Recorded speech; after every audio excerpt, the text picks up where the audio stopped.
سورہ مبارکہ نور آیت نمبر 36۔ اللہ اس آیت میں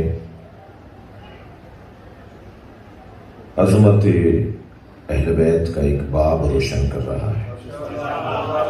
ویسے بھی اللہ نے طے کر رکھا ہے کہ جہاں عظمتیں ہوں گی، جہاں رفعتیں ہوں گی، جہاں بلندیاں ہوں گی، جہاں فضائل ہوں گے، جہاں کمالات ہوں گے، وہاں صدارت اہل بیت کی ہے۔ تمام تر کمالات کا مجموعہ یہ گھرانہ ہے۔ انسان فطری طور پر کمال طلب ہے، ہم سب فطرتاً کمال جو ہیں۔ کمال کسی کے نزدیک علم ہے تو وہ اہل علم سے دوستی کرتا ہے، کسی کے نزدیک کمال شجاعت اور بہادری ہے تو وہ بہادروں سے تعلقات بہتر کرتا ہے، کسی کے نزدیک کمال شہرت ہے تو وہ مشاہیر سے دوستی کرتا ہے، کسی کے نزدیک کمال دولت اور پیسہ ہے تو وہ صاحبان ثروت سے دوستی کرتا ہے، کسی کے نزدیک کمال کرسی ہے تو وہ صاحبان منصب سے مراسم بڑھاتا ہے، کسی کے نزدیک کمال سخاوت ہے، کسی کے نزدیک کمال حسن ظاہری ہے تو وہ صاحبان حسن کے دروازے پہ نظر آتا ہے۔ اللہ نہیں چاہتا تھا کہ لوگ در در کی ٹھوکریں کھائیں۔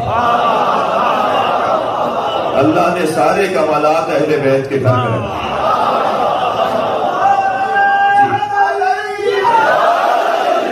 علم یہاں کمال پر کوئی دعوے دار نہیں ہے کہ اس کا علم علی سے زیادہ ہے۔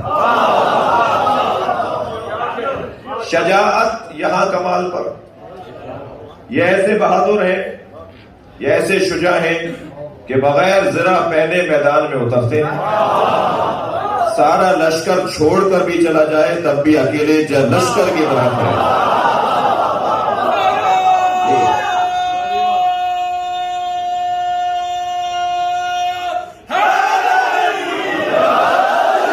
جب کسی نے میرے مولا علی سے پوچھا، یا علی جب لشکر چھوڑ کر چلا گیا تھا تو آپ پر کوئی فرق نہیں پڑا؟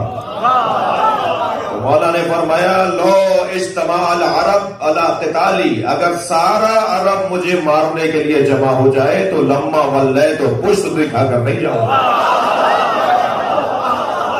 میدان میں جچا رہوں گا، جمع رہوں گا، ڈٹا رہوں گا۔ کمال اگر سخاوت ہے تو یہ ایسے سخی ہیں کہ ان کے پاس ہوتا ہے تب بھی دیتے ہیں، نہیں ہوتا تب بھی دیتے ہیں۔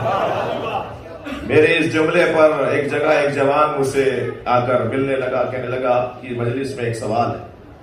میں نے کہا جی اچھی بات ہے، کہ مولانا آپ نے کہا ہوتا ہے تب بھی دیتے ہیں، نہیں ہوتا تب بھی دیتے ہیں، پیسہ ہوگا تو دیں گے۔